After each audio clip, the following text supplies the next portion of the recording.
ভারত উপমহাদেশের বিভিন্ন স্থানে রয়েছে বিভিন্ন ঐতিহাসিক নিদর্শন।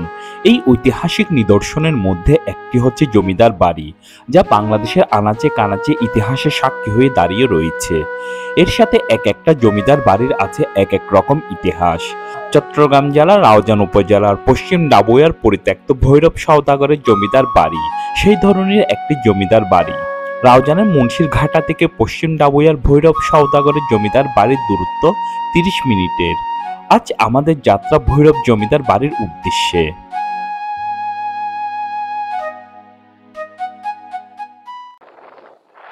ভারত উপমহাদেশে মুঘলদের শাসনামল থেকে ব্রিটিশদের শাসনামল পর্যন্ত জমিদারি প্রথা চালু ছিল। তবে ব্রিটিশ শাসনামলের পূর্বে এই জমিদারি প্রথাকে জায়গিরদারি প্রথা বলা হতো। ব্রিটিশদের শাসনামলে ভারত উপমহাদেশে জমিদারির প্রথা চালু হয় আধুনিকভাবে, কারণ ব্রিটিশরা এই জমিদারি প্রথা দিয়ে ভারত উপমহাদেশকে আরো সহজভাবে শাসন করার জন্য একটি হাতিয়ার হিসেবে ব্যবহার করেন, যা তৎকালীন গভর্নর জেনারেল লর্ড কর্নওয়ালিস চিরস্থায়ী বন্দোবস্ত নামে 1793 সালে জায়গিরদারি প্রথা বিলুপ্ত করে জমিদারি প্রথা চালু করেন, যার ফলে এটি জায়গিরদারি প্রথা থেকে জমিদারি প্রথায় রূপ নেয়। তার এই জমিদারি প্রথা চালু করার পিছনে মূল উদ্দেশ্য ছিল পুরো ভারতবর্ষ থেকে সহজে সরকারি রাজস্ব আদায় করা, এছাড়াও সহজে ভারতবর্ষের মানুষকে তাদের শাসন কার্যের আওতায় রাখা। মুঘল শাসনামলের জমিদারি প্রথা এই জমিদারি প্রথার সাথে একদম আলাদা ছিল। গ্রামীণ পরিবেশে রাস্তার দুই পাশে বিলের মধ্য দিয়ে আমরা ছুটে চলছি ভৈরব সওদাগরের বাড়ির দিকে। আঁকাবাঁকা পথ পেরিয়ে গ্রামীণ শান্ত পরিবেশে ছুটে চলা। গ্রাম বাংলার এই মোহনীয় পরিবেশ ষড় ঋতুর বাংলাদেশের প্রধান বৈশিষ্ট্য।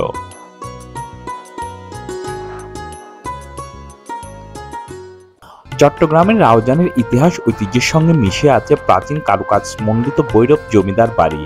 প্রায় 200 বছরের প্রাচীন এই জমিদার বাড়িটি বর্তমানে পরিচর্যার অভাবে খসে পড়েছে। প্রাচীন দৃষ্টিনন্দন জমিদার বাড়ির ছাদ ভবন দেখে গেছে আগাছায়। এরপরও জমিদারি আবহ নিয়ে ঠায় দাঁড়িয়ে আছে জমিদার বাড়ির রাজপ্রাসাদ।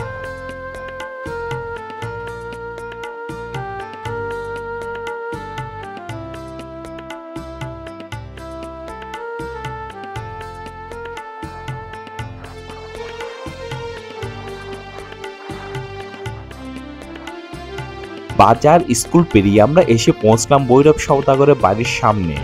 বাড়ির সামনে আছে বিশাল দিঘি ও রাজকীয় ঘাট।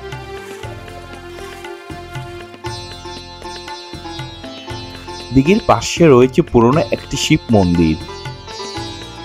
এই মন্দিরটি সংস্কার করে এলাকার সনাতন ধর্মাবলম্বী লোকজন।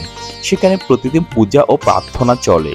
মন্দিরটি বাইরে থেকে দেখতে বেশ আকর্ষণীয় মনে হচ্ছে।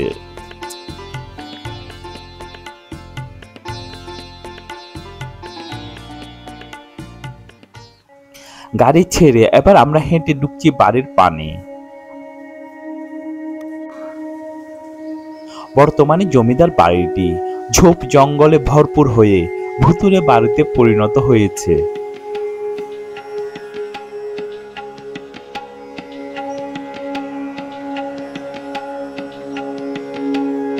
চুন সুরকি ইটের গাঁথুনির তৈরি দ্বিতল এই বিশাল জমিদার বাড়িতে একসময় চলত জমিদার শাসন।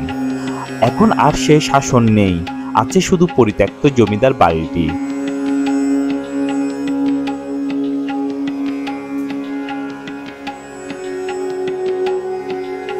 জমিদার বাড়ির চারপাশের দেওয়ালগুলোতে নানা ধরনের লতা পাতায় ছেয়ে গেছে।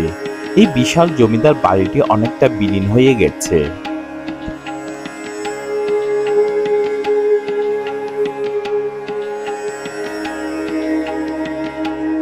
স্থানীয়রা জানায় একসময় এই জমিদার বাড়ির সামনে বড় জায়গায় বসত মেলা, এক নামে পরিচিত ভৈরব সওদাগরের মেলা।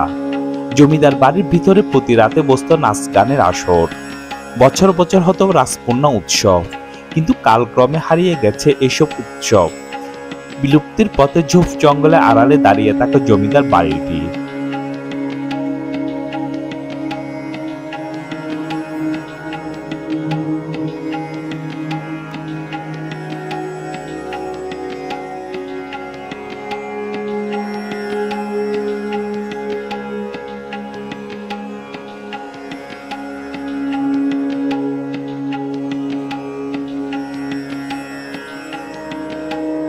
যেখানে ভৈরব সওদাগরের মেলা বসত সেখানে এখন কলা বাগানের পরিণত হয়েছে।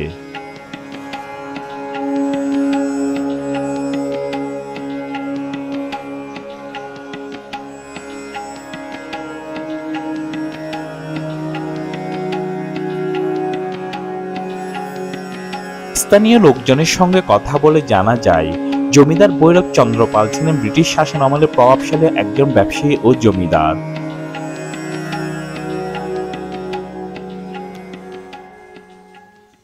তিনি ছিলেন মূলত সেই যুগের বার্মার একজন বড় ব্যবসায়ী।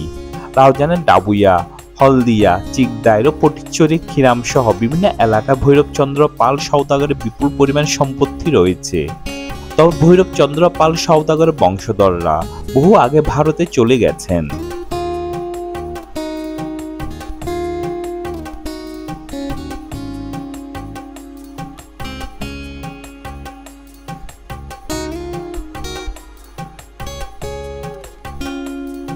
বাড়ির সামনে দিঘি ও মন্দির রয়েছে, যেটি ভৈরবেশ্বর শিব মন্দির নামে পরিচিত।